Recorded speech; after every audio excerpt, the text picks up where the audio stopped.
Welcome to Respect My Journey. I'm your host, Carl Krauser, the Cruising King, King Krauser, aka that old black magic. It's Respect My Journey, just a fact. X up, let's go. Krause, this is what he did at the beginning of the game, and this is what he did at the beginning of the half. Think he's happy to be back on campus for one more year? Well, better than playing for the Arkansas Riprockers like guys were doing that Walsh and company instead of playing. Good morning. Welcome to Respect My Journey. This is real quick, man.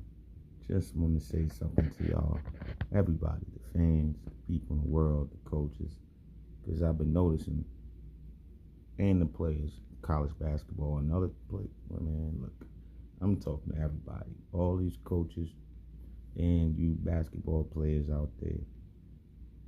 When y'all get in these games, you know these games are very high energy games.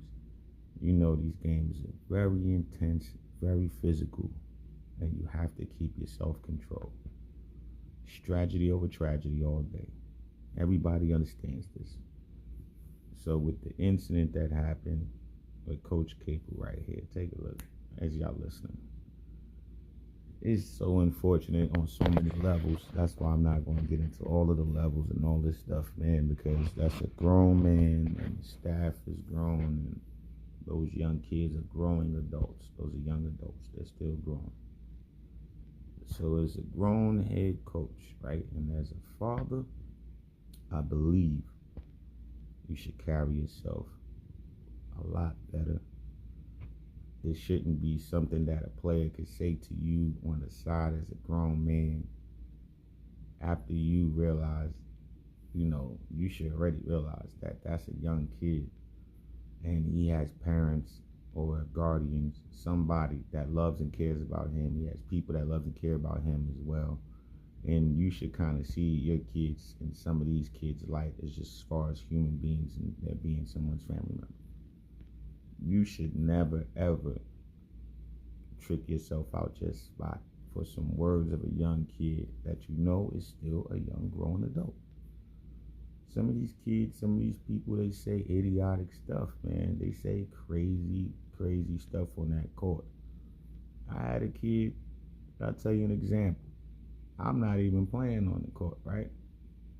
And we just lost to Florida State, but there was the game at home we lost. And I'm going to show you it. Let me get it. And the kid, I think his number was number 4. He just hit the left hand layup to take them up and help them win the game, right?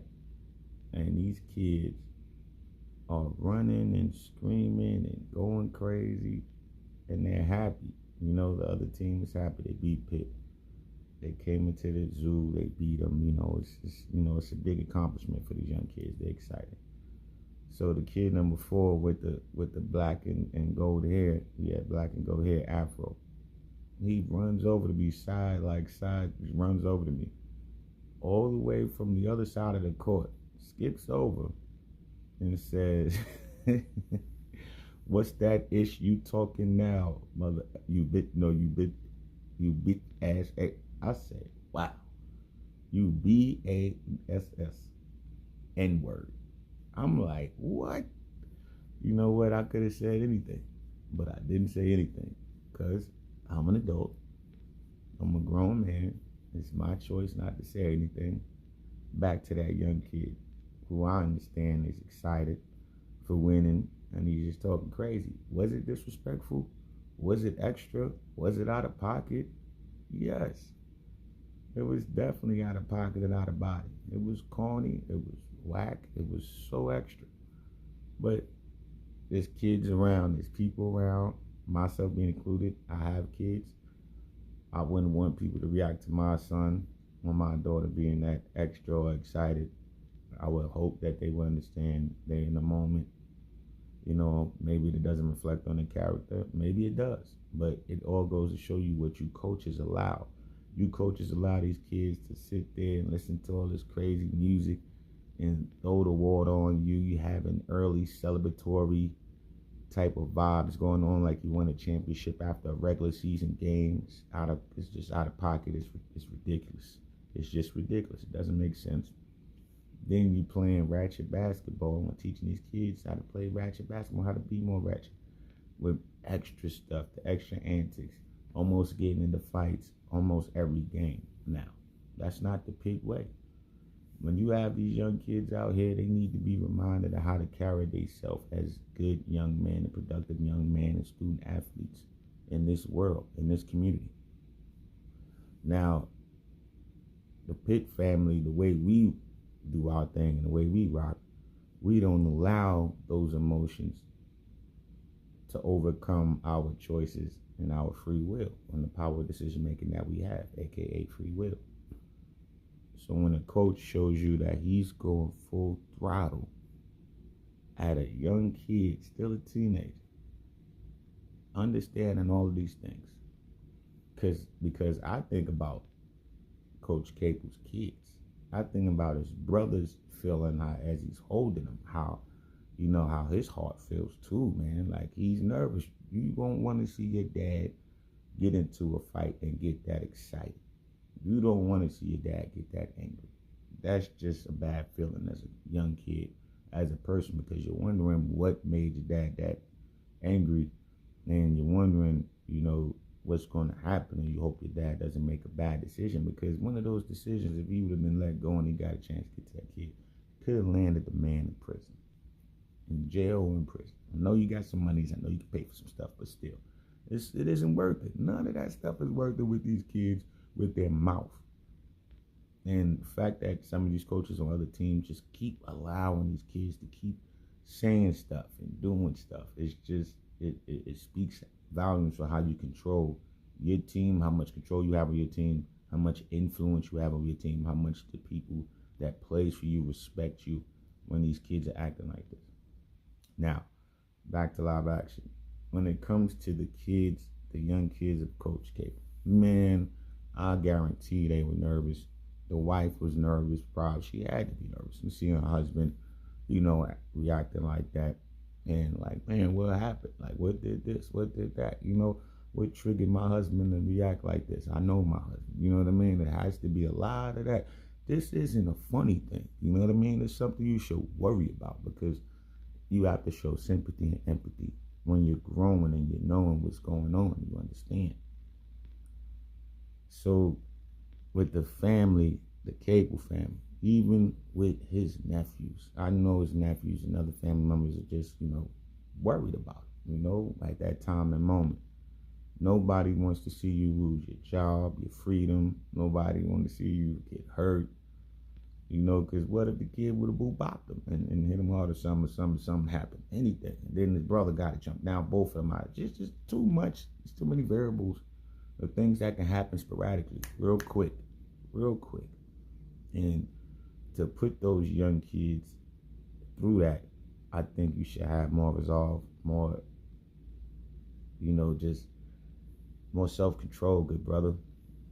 Because your brother shouldn't have to be doing that to you. And you the older brother, man. He shouldn't have to be grabbing on you like that, man. I know you probably said sorry. I know you had to say sorry to all of them. You know what I mean? Because you scared the mess out of him, champ. And then I was scared for Coach Capel and his health. You can look at his weight, you can look at he has certain health problems, health issues.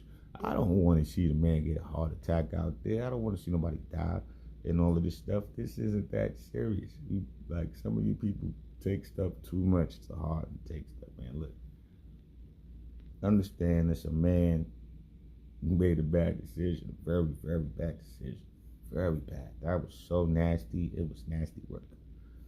And it was ugly. And it made us look ratchet and nasty, man, because we were playing nasty, ratchet basketball the last few games. But not rebounding. We're getting out rebounding. We're getting punked. We're getting pushed around. We're getting, people are getting second chance shots. The effort isn't there.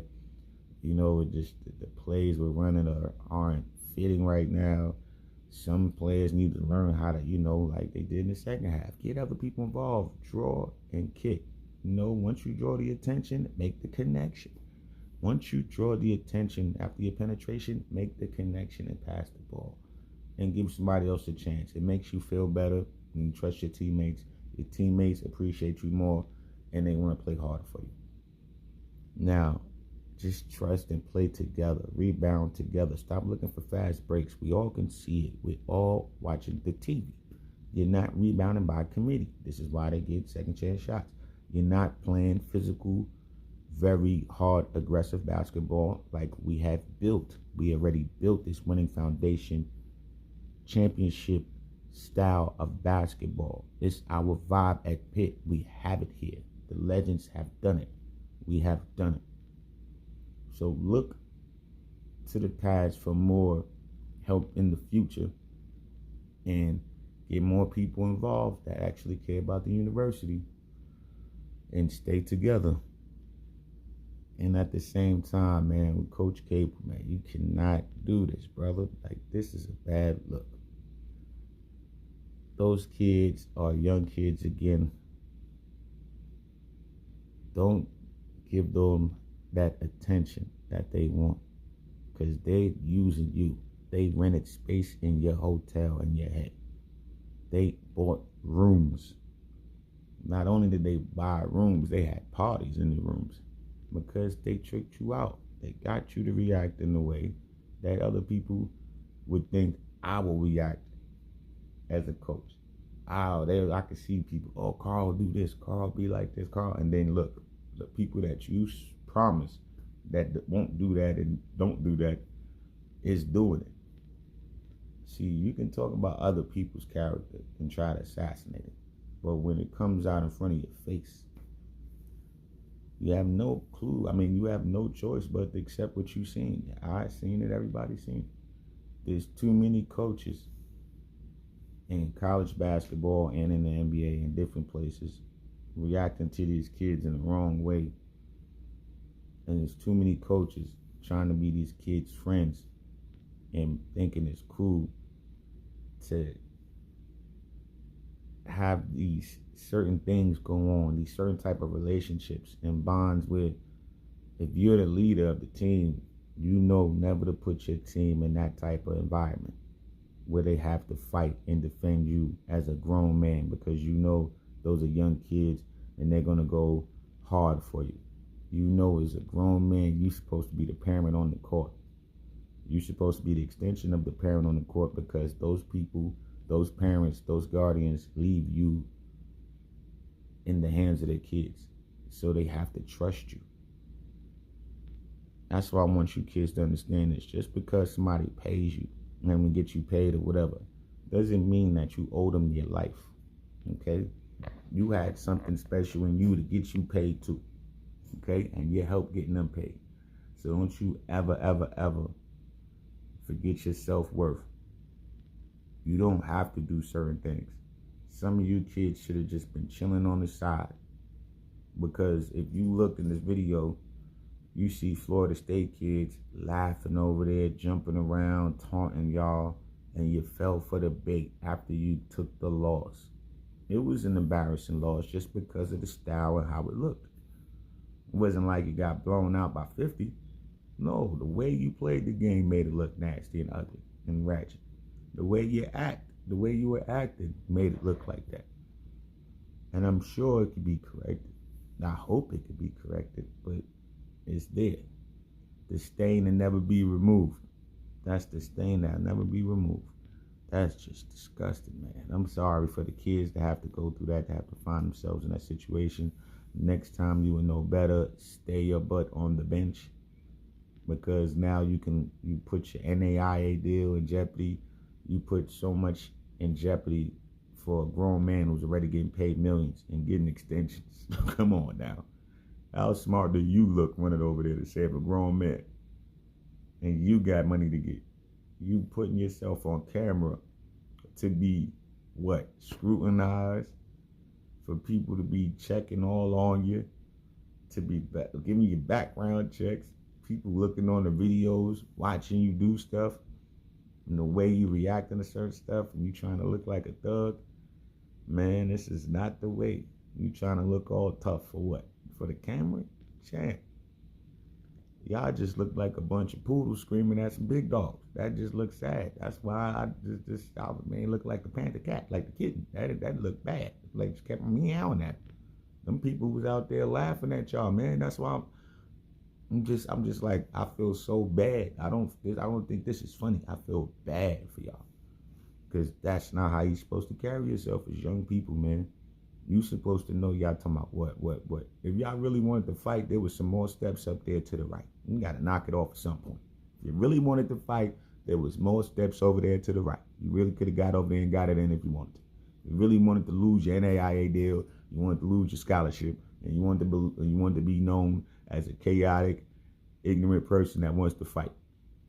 Just saying, if that's what you want on your tag, hey, champ, by all means, have at it. You don't need help getting in trouble, but it looks like you're not willing to go ahead and control yourself so you can't get in trouble. Think about what I'm saying, please and thank you. This isn't an attack. This is awareness. This is Magic's wake-up call. It's just a fact. Respect my journey, just a fact. Just telling you, man. I like to see my university get back to winning and back to looking good. I don't want to see my university just keep taking L's and keep getting beat and punked and all this stuff. I know we having a alumni weekend this weekend, so shout out to all the alumni coming back. God bless all of you awesome people and your amazing, beautiful families. God bless the ones that don't have families. God bless you too as well. You and your people striving to do better. God bless you and your kings and queens and everybody out there doing your thing. God bless you all. PITT family, always for life.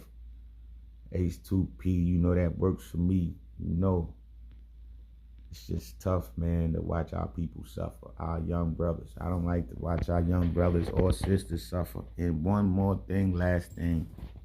Shout out to the PITT ladies basketball team. Respect to the PITT ladies basketball team, breaking NCAA history with their comeback versus SMU. That was amazing. You ladies stepped up. Respect to the coaching staff, the head coach as well. Respect to all of you people who supported them, that came to the PITT to support the ladies basketball team. Those young ladies are doing their thing. Respect to all of the ladies. Y'all keep doing it. Y'all keep working, and positive things will happen for you. Keep believing, because that's what we do at PITT. We believe. Because what? We all we got. Right over left, we the best. It's called Krauser the Cruising King. King Krauser, a.k.a. that old black magic. Good morning. Easy you, easy me. Oh, tune in tonight, 7:30 on Channel 22, 22 The Point. I will be live with my partner, Darren Zaslow at Fox 53, and we will be attending and broadcasting at Montour High School at 7:30 at Montour versus Lincoln. Okay, the Montour High School versus Lincoln High School. Tune in, Channel 22, 22 The Point at 7:30 this evening. Tonight. All right, y'all. Easy. I just want everybody to know this isn't an attack on anyone. I just care about my university and I want what's best for you guys. All you ladies and gentlemen. Thank y'all all for watching. Respect my journey. Just a fact. I hope PITT bounces back soon. Let's go. X up.